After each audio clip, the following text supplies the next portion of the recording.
Back on with the News 18 Pulse survey, the mood of Bharat in this entire Bharat versus Canada standoff. India's verdict on Canada is what we are bringing to you on this very special broadcast this Friday here on CNN News 18. Question number 4. There are 8 questions in all. We are getting you the first 4 questions. 3 we've shared with you. Question number 4. Justin Trudeau claims Bharat is not cooperating in the investigation into Nijjar's killing. Bharat says Canada is not showing proof. Do you believe Bharat? Who do you believe is the question. 96% believe Bharat's version. 4% leaning towards Canada's version. This is a big statement, not just because of there are many respondents as Aman and Siddhant are with us, Brahma Chalani and also Adit Kothari with us. When you see this response, Aman, many would turn around and say, you're asking Indians, obviously Indians will back India, but it's not the case. There have been times in the past where the sentiment has been different, where many have tried to say whether Bharat's version of the statement itself is true or not. But in this case, there is no ambiguity. 96% of the respondents believe Canada is the one that's at fault, and we trust Bharat's version. Because if there was proof, there would have been action, there would have been arrests.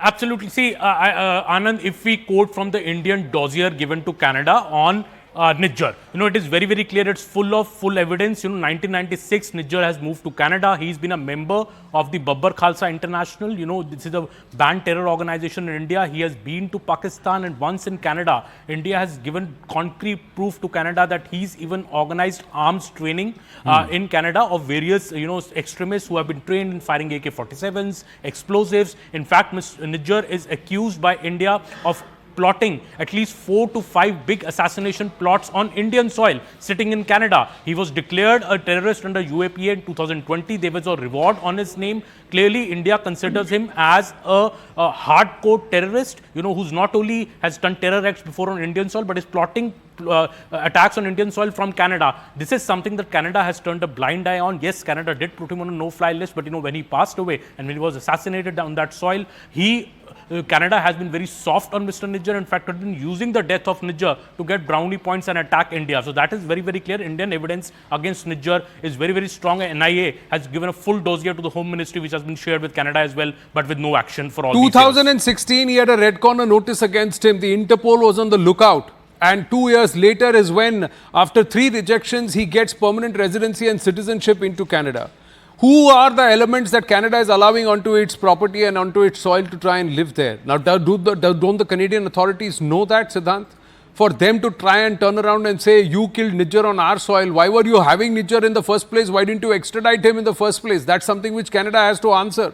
Before even looking at how many gangsters are operating and how many terrorists are operating from Canadian soil. That's right, Anand. And in fact, the white Canadians, Anand, have gone totally against Mr. Trudeau.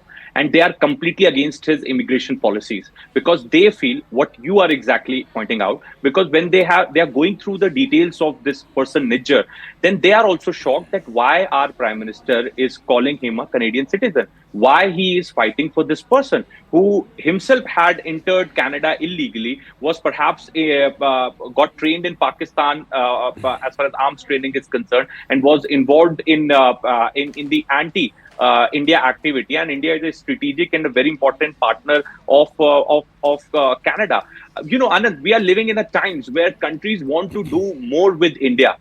India controls the trade route, perhaps from where 30 to 40% of world trade passes through, which is Indian. This entire new theater, Indo-Pacific theater has emerged. And, when countries want to do things more with India, this person, for the sake of consolidating his position, is perhaps, blaming India, making false allegations. Also, Anand, if you allow me, why people are trusting India's viewpoint, not Canada, there is a reason to it. When RCMP was asked for the first time, I still remember their press conference when they made 4 arrests in the case. In fact, Manoj Gupta also reported this for us. There was no mention of India at all. Even journalists asked RCMP that do they have any credible evidence to link India or the government agent of the government of India to it. They said that no. And then suddenly this time, because Mr. Trudeau was a shaky wicket, he wanted to consolidate his own position within the party and outside. He asked RCMP to do the press conference first.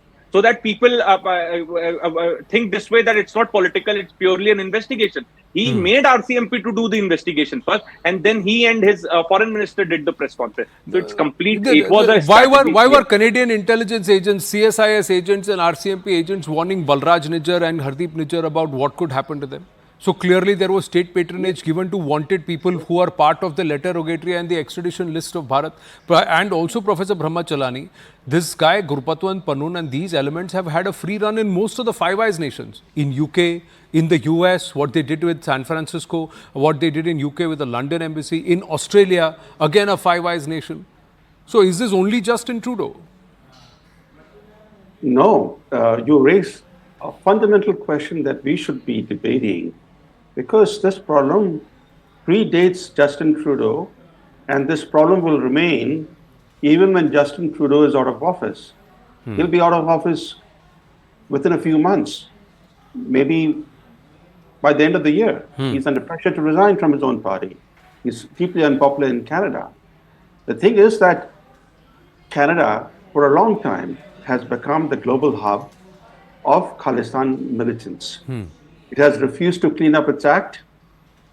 And even today, the problem extends beyond the Liberal Party and Justin Trudeau. The Conservative Party leader, who is likely to be the next Prime Minister of Canada, recently visited the Gurdwara in Brampton, Ontario.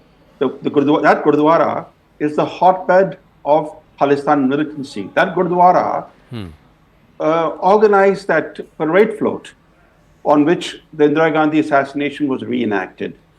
So even when Justin Trudeau is out of office, India-Canada relations will be weighed down by the fact that Khalistan militants will be using Canadian soil for their anti-India campaign, which glorifies terrorism, which seeks to target Indian, not just Indian airlines, but also other important symbols of India. And we tend to focus too much on current developments. For example, how many people remember now that just last year in London, Khalistan militants stormed the Indian High Commission. They even tore down the Indian flag. Yes. The problem is that we focus just on today's story, and we ease the pressure on countries that are tolerating these kinds of elements. Now look at what the US is doing. Yeah. The US, by the way, set up Trudeau against India. It was the Biden administration that shared sketchy intelligence with Trudeau and made him get up in Parliament and make the allegation against India, using him as its convenient proxy. But look at what the US is doing today. It's openly allowing Panun from American soil to make terrorist threats against Air India. He has issued a threat that don't travel by Air India between November 1st and November 19th. Yes. And I've had messages from Indians living overseas, whether they can come to India on Air India. Air India is losing business. Look at the number of hoax bomb threats that have disrupted air travel in India. No, the Tatas should actually go file a suit against Gurpatwant Panun in a US court and slam him for 1,000 crores in damages and defamation. They should actually take the entire state roughshod, and they should even say that if the state government of the US State Department is not acting, then they are hurting a private business, and that's malified. Because Air India is no longer a government entity, it's under the Tatas. We should go after Panun on his soil if he feels that he is speaking legal language and he's using the grey areas within American law. We should go and challenge him and threaten him. That's one point, Professor Brahmacharya. The other point is that we are not able to call out the US openly. We are not able to call them out. They are also calling our agents down there to try and speak about who tried to assassinate or who tried to neutralize Gurpatwant Panun. But what are we doing? Where are we questioning them on David Coleman Headley?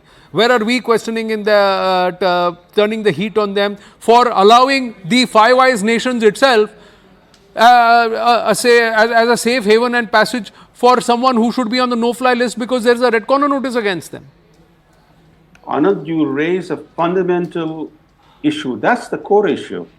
Because we seek to placate and appease the US, and we act rather meekly even when the US openly used